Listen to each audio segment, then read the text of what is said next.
L'Union sur la Doudou Moutiri TV avec Baza et Belé, de partout dans le monde. Nous sommes là, en train de travailler, un peu occupés, mais nous sommes là, nous allons répondre à vos questions et pour donner la vraie information à la population. Très bien, alors c'est parti. Maintenant, je vous dire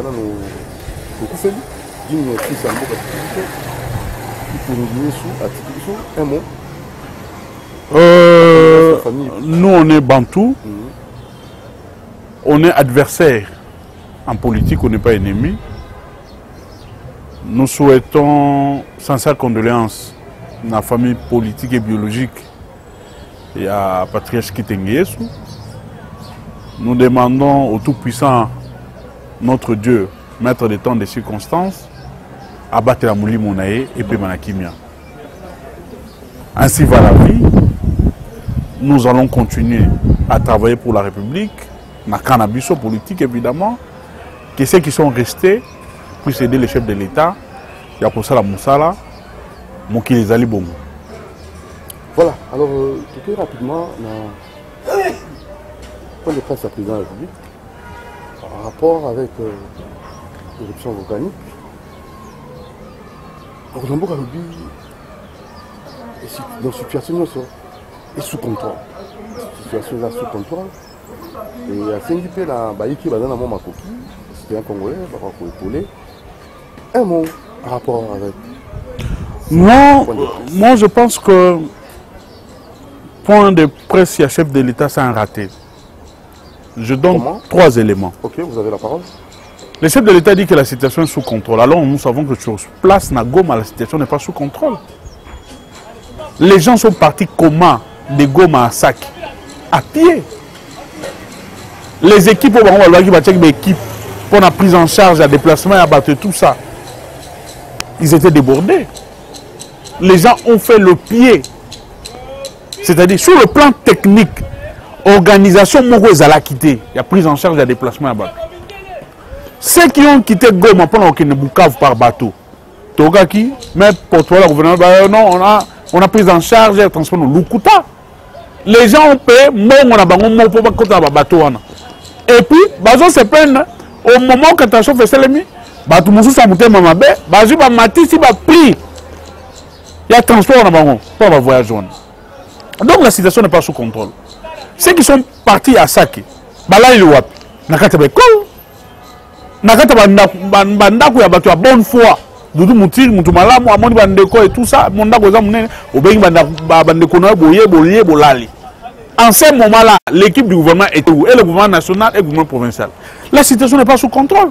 L'équipe gouvernementale est à 6 ministres. Et il y a un tremblement de terre. Tension Kiti Bango. Mais là, on est beaucoup de intox. Nous disons des choses vraies. Volonté. Problème il y a eu de peste. Problème il y a eu de peste. Chef de l'État, les deux années. Bango va rejeter Kaka. Responsabilité pas tout sous. Mais Bango, tout le monde dans le sol de peste. Jusque là, Jérémy Béni Bango va salir. Non, non, c'était Kabila. Oh lelo, c'est Moïse. L'autre Rosala Bemba. Bango va rejeter la responsabilité pas tout sous. Responsabilité Bango va engager. C'est faux. Troisièmement, nous sommes arrivés dans la situation à Ponani. Parce que le pays est très mal géré. Office. Le pays est très mal géré. Très mal géré. On a 18 ans, le pays est très mal géré aujourd'hui. Population congolaise, Lilo. Il y a moi vu conscience, il y a 18 ans. Il y a Kabila Géraki. Il y a 2 ans où Félix Antoine Tshilombo a géré. C'est différent. Donc vous préférez les 2 ans, les 18 ans. Mais oui. Non, on peut faire un exemple. À la présidence de la République, chaque mois, il y a dépassement budgétaire. Chaque mois, on a triplé les salaires à conseiller, on a triplé les salaires à nous. Mais au fils au VG, ils ont impayé 7 mois par les frais de fonctionnement et par la connexion Internet. Au fils, on a battu par rapport à l'éruption volcanique au Sénégal. On a un mouvement, un volcan, une situation et tout ça. Ils sont en 7 mois impayés. Mais le chef de l'État a dit non, il ne faut pas polémiquer sur ça. Oh, monsieur le chef de l'État, ne pas polémiquer parce que au fils, il fallait jouer mon sol. Les gens qui m'ont été polémiqués. Trop polémiqués dans nous. On va polémiquer sur quoi? Au moment où la présidence, les gens sont payés. Dépassement budgétaire aux autres seulement, mais au fils, on est à la bonne montée. C'est ça la gestion de l'UDPS aujourd'hui. Hein? Mais moi, je crois bien, je dis qu'il y a un côté, avant que tu as l'émission, moi, on réagit rapidement. Attends une seconde. Abi, je suis bien, bonjour Jenny Kaninda. Une seconde seulement. Une seconde, Jenny. Jenny Kaninda. Tu sais, bon, moi. Et puis, pas kiosque. Alors, très rapidement, ça c'est. Est-ce que dans le Luka, quand tu as un paiement OVG, Observatoire volcanologique, la Goma, parce qu'il y a un bon hôtel, il y a Internet, ou bien il y a une solution. Mais l'une des solutions, les amis, Internet, technologie, ils allaient maïsalement pour nous faire ça, pour aider moto ici, qu'ils allaient limiter pour nous avancer. Office de salarié en haut, on a un mouvement volcan.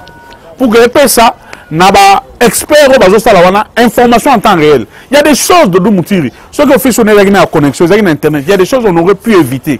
C'est des déplacements en catastrophe. Au moment maman, na mouana, mususu na kingo, na kifunde loko na mukongo. Tellement que des ordres de l'équipe a joué et lamba, liputa, a kangi na lobo, a kangi mouana. Mais la catastrophe naturelle. On ne refuse pas. C'est inévitable. Na ebiso que ceux qui l'office avait fonctionné, dans tel jour, na absatan éruption comme ça, parce qu'ils sont des experts qui sont censés qu'on lande l'évolution. Ça n'a pas été fait. Troisièmement, la communication est par terre. La communication institutionnelle est par terre. Comment ça? Oui. Regarde, on nous donne des informations, on tâtonne. Oh non, Nyamuragila et Saliboy. Ici, on fait des contradictions et tout ça. Tout ça, ça prouve de l'amateurisme, des tâtonnements. 7 ministres qui sont partis là-bas, quelle est la solution qu'ils ont donnée là-bas? Exactement. Ce n'était pas orienter la population. C'était un voyage, un voyage touristique. Au courant de ça. Non, ils ont orienté qui? Population. Population qui m'a dit au Rwanda. Le gouvernement est resté muet. La même population est rentrée na Goma après quelques jours. Non. Donc, vous ne croyez rien. Vous croyez rien. Jusque là. Vous ne voyez rien. Jusque là. Et ça, mauvaise foi ou comment? Jusque là. Jusque là. Félix Antoine Tshisekedi de Tshilombo, dans le gouvernement, c'est un lourd monde. Mais là, il va dans 35 jours. Mais 36 jours en gros. Problème était, jusque-là, je n'ai rien vu. Le jour que je verrai quelque chose de bon, bien structuré, bien planifié, je te dis, mon Thierry, chef de l'État, ça est comme un Mais Joseph Kabila, même pas coopérative coloniale, c'est Yemoko. Attaque Koloba. Mais Joseph Kabila, le problème est à Batoundé, il ne sait pas situer Kabila. Kabila est autorité morale du FCC. Il est ancien chef de l'État. Il est président national, il a pu perdre. Son parti a adressé un message en son nom. À son nom. Pauline Kabila a la polémique. Maman Olivier Koutfa Lobby a présenté ma condoléance polémique et bandi. Maintenant, comme on va faire des coups, tout le monde va faire des formes, des biloko. Mais tant que maman Olivier va retirer la cargaison à biloko et comme on récupération politique, est-ce que tu as vu des gens qui ont retiré la biloko? Est-ce que mon bat? Même na Kassai, maman lui va dire quelque chose. La famine qui est en train de frapper nos frères du Kassai, et ça plus que éruption volcanique à Goma. À l'époque, quand Bagina a fait, mais aux affaires, on a fait quoi? Ceux qui ont géré là-bas ont mal géré. La responsabilité des bonnes personnes avant de la collective. On a eu des gouverneurs, même les lots, Younes Maoué, n'ont rien fait. Les Kassais souffrent pourquoi? Les gouverneurs qui ont géré là-bas n'ont pas idée. C'est-à-dire que nous avons des provinces à vocation d'abord agricole. Batman qui m'a cassé pour Nzala. Na Kassai, on a la possibilité de rouler dans ma sangu pour Boukiangou. Mais ma sangu est foufou, est biloko rouler est. Batman qui m'a na Katanga na Lubumbashi. Pour Magelia. Nzala, Wenze Koutou Boye, Wenze Bateka et l'autre côté est na Wenze. C'est très grave. Pourquoi? Ceux qui gèrent n'ont pas prévu les lendemains. N'ont pas prévu. Bon, tout New York, fait sa proposition, il dit que comment est-ce qu'on peut résoudre des problèmes au niveau? Il y a l'éruption volcanique, la population basali vraiment dans 4 localisations au Fanda. En tant que Tchibin, vous voulez proposer la proposition. Résoudre ça de quelle façon? Proposition. Il faut aussi proposer. Non, moment. Proposition, oui. Nous sommes dans l'opposition. Nous faisons une opposition différente comme l'UDPS. L'UDPS était 36 ans l'opposition qui a critiqué Kofing. nous critiquons et nous donnons des propositions. Nous disons ceci. Oui. L'OVG, qui a été mis sur pied sur base de l'effort du gouvernement passé, il y a Kabila, n'a pas expert Moussous, n'a pas fonds Moussous, il y a communauté internationale, institution internationale, est un outil très important pour suivre ma union et tel membre de volcan. On doit doter cette structure de moyens et puis on doit renforcer son capacité en termes de prévention, il y a maïwan étali, tremblement de terre et tout ça, pour prévenir la population. Maintenant, la population, elle s'est dispersée comme ça. Sake, Kibumba, maintenant que nous apprenons que la réouverture, il y a l'aéroport, il y a Kavoum, Nabukavu et Salemi. Maintenant, nous apprenons qu'il n'y a plus de danger. Les vols peuvent atterrir dans l'aéroport, il y a Goma. Il faut maintenant organiser et coordonner une équipe, il y a aide humanitaire. C'est-à-dire, il faut appeler ça au maï, bilo kokolia, sucré et bakisi. Parce que on a une zone non habitable, il des conditions. Et ce que nous avons dans la période de la Covid, il y a des maladies de billet. Il faut maintenant coordonner. Que les ministres sectoriels, les ministres qui sont impliqués dans la situation, ça la feuille de route moko. Identifier les bateaux qui sont en situation difficile, ça c'est la première chose. Parce que vous ne pouvez pas mener une action tant que vous n'avez pas identifié le nombre de bateaux. Sinon, l'action est à côté. Deuxièmement, après avoir identifié, après avoir identifié les familles ou les personnes, vous identifiez les besoins les plus imminents de la population. Après avoir identifié les besoins, vous trouverez maintenant des solutions. Solution avec le gouvernement a bon monté. Réserve d'échange à 2 milliards et quelques 2 milliards et 500 000 $. Et comment on a 200 millions, 400 millions. Il faut trouver la bonne volonté il faut des partenaires multinationaux qui peuvent nous venir en aide pour coordonner une action salvatrice pour nous. Je pose la question, il y a coordination. Si on pose des actes de manière aléatoire et non coordonnée, au moins les 20 personnes qui doivent bénéficier de la don, et nous connaissons comment les choses se passent là-bas. Et puis, étudier maintenant, ça c'est pour le long terme, comment la réhabilitation, il y a partout de Bébaki Wana, la Véjoaki, peut se faire tout en respectant c'est-à-dire, dans la zone Wana, il y a des maisons qu'on peut construire, cadrer, dans le mouvement sismique et tout ça, qui ne peuvent pas causer beaucoup de dégâts. Donc, ce sont les actions prioritaires au Fobassal. Mais ce qui est commis, Makambo, toujours dans les lots tâtonnements de gauche et à droite, les informations, contre-informations et tout ça, ça ne servira à rien parce que la population est au Koufa. Et surtout quand on est au pouvoir pour trouver des solutions à la population. On n'est pas au pouvoir pour se plaindre. On n'est pas au pouvoir pour dire que non. Vous devez d'abord trouver des solutions à la population et le reste viendra après. Alors, dans tout ce que vous venez de dire là, en quoi vos propositions sont-elles différentes dans le point de presse à part perspective d'avenir au Bakissi, mais le reste est là. Le président n'avait pas évoqué ça? Mais là où je ne suis pas d'accord avec le chef de l'État, je te dis. Le chef de l'État a réussi pour limiter dans OVG. C'est faux. C'est un outil important. Le chef de l'État a dit de créer une structure Moussous. Non. C'est du gaspillage, monsieur le chef de l'État. Et c'est la même situation. Oh, le chef de l'État, c'est même la présidence de la République. Le chef de l'État a coûté un service Moussous attaché dans le ministère, dans la structure Moussous étatique. Le chef de l'État a créé d'autres structures qui ont les mêmes qualités et compétences à la présidence de la République. Alors, on va créer une structure Moussous OVG. Bit dans le Zalanine. Voilà. Pour ça, on appelle Vital Kamere, un mot. D'abord, organisation en marche. Avant pour ça, on appelle. Non, nous dénonçons. Je suis très déçu. L'UDPS au pouvoir n'arrivent pas à mettre en pratique tout ce qu'ils nous ont vendu comme du vent tant qu'on est en opposition. Vous ne croyez à rien?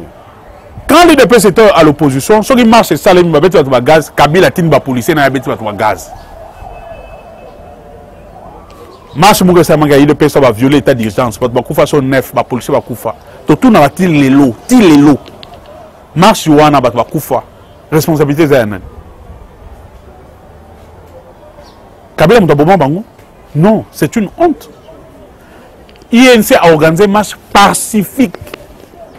Bloquer siège à partir. Gazé batunakata siège. Namoni maman mokazaki na mwana. Namoni maman mida na bana et tout ça. Siège à partir bloquer gazé bango na kati. Il y a des dégâts énormes. Pour quel but? C'est une marche pacifique. Bonjour Bangani. État des droits, liberté d'expression. Deuxièmement, na premier degré, pour ces caméras télévisées. Pourquoi les autres dans second degré, pour ces caméras télévisées? Nous avons besoin de la population et de la vérité. Vous le croyez? Non, moi je veux que le procès soit télévisé. De la même manière, les télévisés dans le premier degré quand on condamne les caméras. Le lot est commis en appel. Il faut que la population soit informée. Tout ça, la télévision. Parce que je t'apprends maintenant. Gouvernement et qui commission qui vérifier la maison préfabriquée na port ya Dar es Salaam ezali qui vérifier la maison préfabriquée na port ya Lobito Angola la maison préfabriquée ezali lelo je t'apprends yo za journaliste munene kende na Mongalema la maison préfabriquée ba comment au courant ba senga na snel a courant ba comment déjà maille na ma maison préfabriquée wana. Mais pourquoi on a arrêté quand même? Et pas façon de marcher? À respecter les règles? Bana Félix Tshisekedi est au pouvoir. Na IDPS. Passation de marché, il va respecter les règles. Attends, mon repère, ça n'a. Saut de moutons, passation de marché, il respecte les règles. Lélo Awa, Bazo Tongasoki, état-major général et affaires d'essai. Na Nino Yobo, na 24. Non, là, il y a cité Oasis. Et Babani construction à Nakouana. Tout le monde va dire comment société Moko. Quel est le image au monde? Comment société Moko? 2 semaines après. Et tout le monde va comment société Wana. Tout le monde va passer sur le marché de Salamaki. Bah, il y a un coup de mouille de peinture noire, va effacer comment société Wana. Quel est le monde? Va effacer comment société Wana. Ce qui est arabe, construction, ce qui est ninoine. Va effacer à nous. Donc, le matin, la passation de marché, c'est à boire et à manger. Donc, vous croyez, la marche au Basalaki, marche des soutiens à l'innocence des Vital. Pour vous, Vital Kamerhe est innocent? Non. Si on analyse froidement les choses, nous pouvons conclure aujourd'hui que Kamerhe est innocent. Comment? Mais les faits pour lesquels il a été condamné, pourquoi vous les condamnez? Voilà, tout ce que j'ai dit ça, Moussala. Tout cas, rapidement, la candidature à RDC, dans le Conseil de sécurité des Nations Unies, comment vous trouvez? Est-ce que tu vas?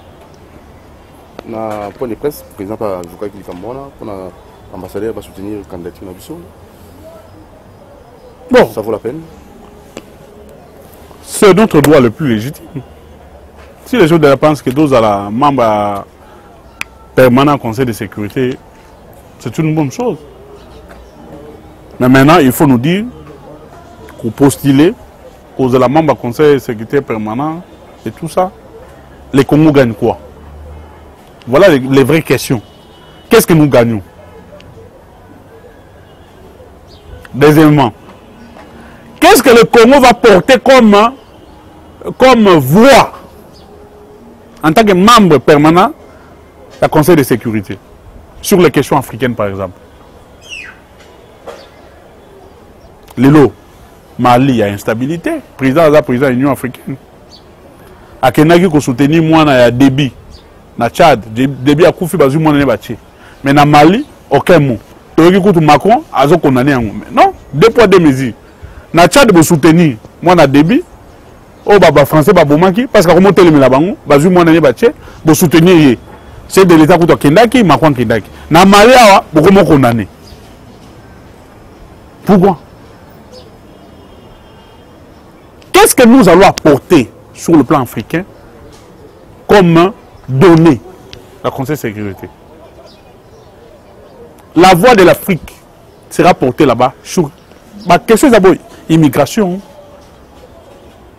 question de chômage, question d'insécurité dans la zone ébélée, dans les pays africains. Ce sont ces questions-là, oh, le chef d'État fait oui. En cherchant que le Congo postule et tout ça, je demande votre soutien. Mais voilà les choses sur tel plan, sur tel plan, sur tel plan. Oh, le Congo a gagné.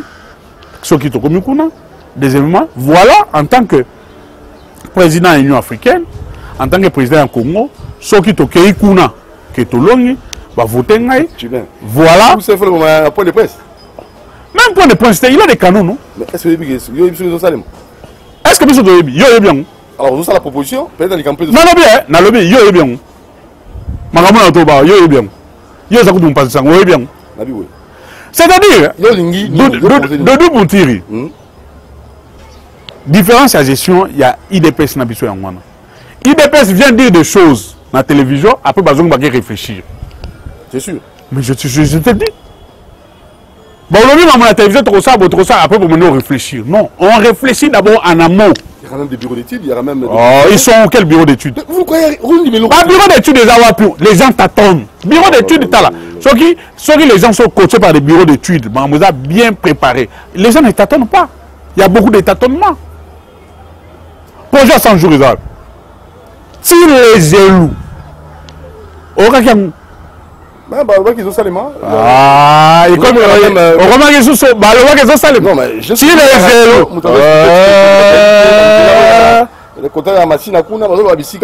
si les élus, balance à Kangou, et ça les mis déjà. C'est banni au salé machine.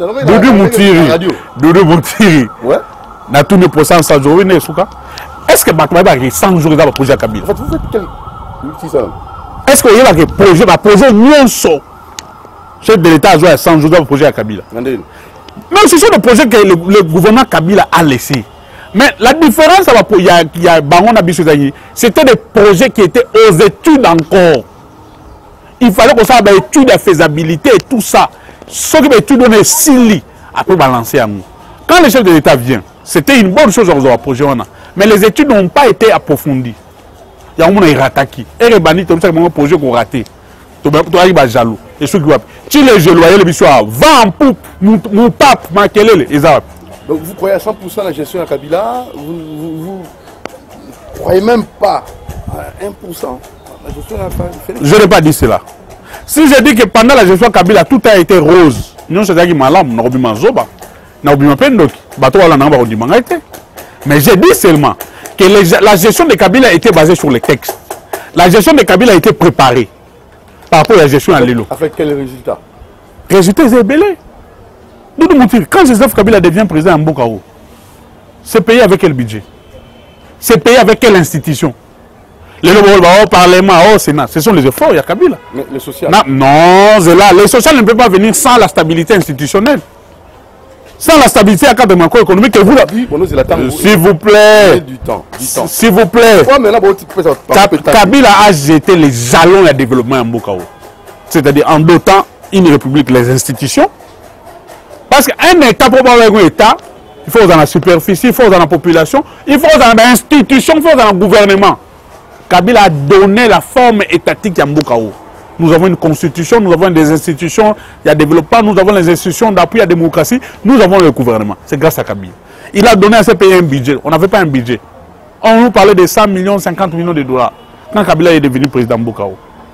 Et chose grave, Kabila a trouvé 4 rébellions. Bemba, Kuna, Boussa Nyamou, Islam, Roubera, Kuna et tout ça. Il est non, il est congolais. Boyato Sangana, Togo Manate. Boyato Sangana, Togo Manate. Boyato Congolais, Botika Bitumba, Wana Yamandoki. Il a pacifié. Il a donné à ces pays une armée républicaine.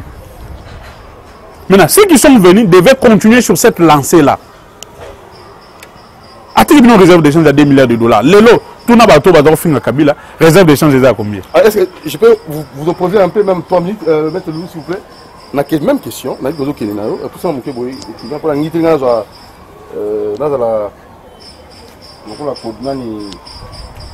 la co-débatteur, en fait, bonjour. Bonjour. Je suis de Kabila. Il y a des enfants. Vous savez, ce qui est important, les gens tous les baquets. Je suis à Kabila, ils ont malade. Tout le monde a une parce que moi, d'abord, on a se présenter, tant qu'on a président Ligue de jeunes, il y a PRP parti à Papa Naï. Et nous disions, tous les parmi bateaux, tous les Kosanmate, tous les le baral, tous les même aussi là, ils ont parce que nous avons prévu pour dire que nous devons être si Miami Beko. Il faut que la Simaba statut et puis tous la Lissanga de manière à ce que tu vas défendre la valeur au papa Tikaki. Mais malheureusement, nous n'avons pas fait ça. Il y a un moment où les lots d'opinion diraient n'emploi ça. Donc c'est un regret. Et dans le bien en tant qu'ancien muséiste, je suis malade. Je suis malade parce que nous avons eu la chance d'avoir la majorité côté nous. Nous avons la majorité dans le Parlement, nous avons la majorité dans le pouvoir judiciaire. C'est nous qui avons été majoritaires. Et nous avons la majorité dans le gouvernement. Donc on pouvait faire tout. Ça là, été développé. Mais toujours une chance on a été. C'est ainsi que nous avons une alliance contre nature. Nous avons encore ça et aussi battre. Parce que ce sont les batailles qui parce que nous avons eu ces temps pendant les 18 ans. Il y a ça là, sous l'impulsion. Et cette impulsion, ce qui trouve là qui entre moutons avec cette impulsion initiative. Nabiso tous aïe et qui trouve là qui à qui la faute. Là il fallait combler trois. Il y a un moment les lots tu as une situation toujours vivre. Malheureusement, nous avons quoi il faut tellement. Maintenant je demande à ce que bateau va qui bat tellement comme ça tous en a autobéni la bipolarisation espace politique que nous ayons l'union sacrée constituée. Et nous avons des documents. Et puis nous avons un camp autre quand opposition à Sika. Voilà. Voilà, la congolité, rapidement pour notre temps militaire, qu'en pensez-vous? Noël Tchani, Moïse Katumbi aussi a réagi. Albi, il faut proposer loi on a Ayoka hymne national, debout congolais, Ayoka Ngo. On a répliqué à Moïse Katumbi. Koyoka Ngo, il y a un problème. Noël Tchani à un certain niveau, il faut réfléchir comme tout homme. On a une opinion à émettre. Encore qu'il y a des législateurs. Aza député, aza sénateur, aza na aux affaires, aza muto a kopesa idée na ya pesa ki yango. Mais pour moi, je dis que Noël Tchani a kopé bisana souka. Tant qu'on pesa idée, un scientifique, au tiki yango comme ça dans un débat bateau. C'est comme s'il ne voulait pas que les gens débattent sur ça. Or tant yo lobby kamuna, yo tiki bateau débattre na ngo. Et au tiki pe au tiki rapé cours normal, et tambola normalement. Noël Tchani va répliquer pour dire que on a moni mutu ya muyambo izani tia congolais à place à bibisa yango.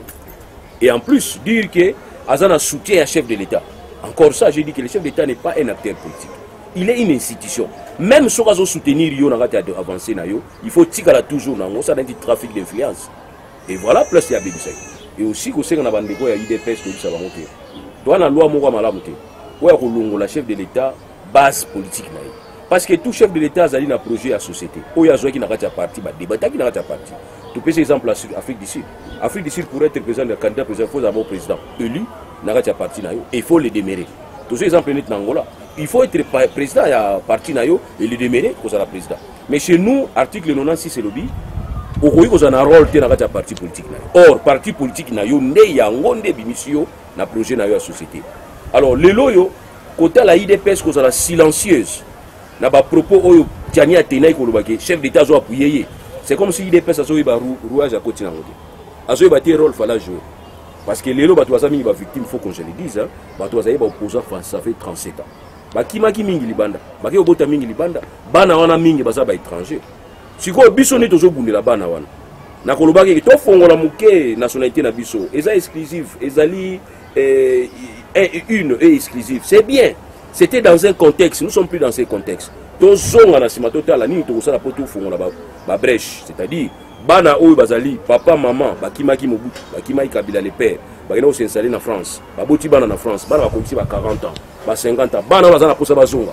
Est-ce pour autant bazana la nationalité française, il faut considérer bon combat étranger? Moi je dis non. J'ai dit non. Bana faut font la brèche là-bas. Donc voilà ce que moi je pense. Tu vois, la Congolité, Noël Tchani réplique Moïse Katumbi à Sengi à début congolais. D'accord, c'est un faux débat. Je crois avant qu'on ait un Congolité, Maître Loulou, c'est ce que je t'ai dit ici. Si je dis que tout a été rose pendant 18 ans Kabila, je te dirais faux. Nous avons jeté les jalons, nous avons posé des actes pour que cet État soit l'État que nous avons aujourd'hui. Mais il y a aussi des choses que nous n'avons pas fait. Et c'est qu'on va voir. Deuxièmement, l'UDPS, jusque-là, ne propose rien. Une opposition va critiquer son pouvoir. Ils doivent proposer des solutions à la population. Ils ne font rien. Oh, comment ça? Oui, je te donne un cas. Oui, c'est dans ces pays-là, ça se fait comme ça. Pour être, par exemple, candidat président de la République, il y a Afrique du Sud, par exemple, dans un parti à ANC, il faut d'abord président à ANC. Zouma est président ANC, président ANC. Après, ANC est porté candidature à la magistrature suprême. Mais Bissot, on n'a pas choisi cette option. Mais l'UDPS aussi est en déphasage. Dans le cas de statut à l'UDPS, titre à président intérimaire, ils ont raté. Kabounzou, titre à président intérimaire à l'UDPS. On n'a pas changé, les statuts n'ont pas évolué. Ça pose problème. On sous-entend que le chef de l'État jusqu'à aujourd'hui est le président national à l'UDPS. Parce que Kaboun n'a pas qualité. Le président a une carte à statut UDPS de la raté. Ça n'a pas été prévu. Donc, comme ça n'a pas été prévu sur le plan du droit, ça n'existait pas. Donc, c'est le président jusqu'à présent, Moutazali, président national à l'UDPS. Ça, c'est un fait. Barobongis. Il y a Congolité. Chani, c'est un sous-traitant. Il y a UDPS. Chani, son souci, ils allaient comme gouverneur, il y a Banque centrale.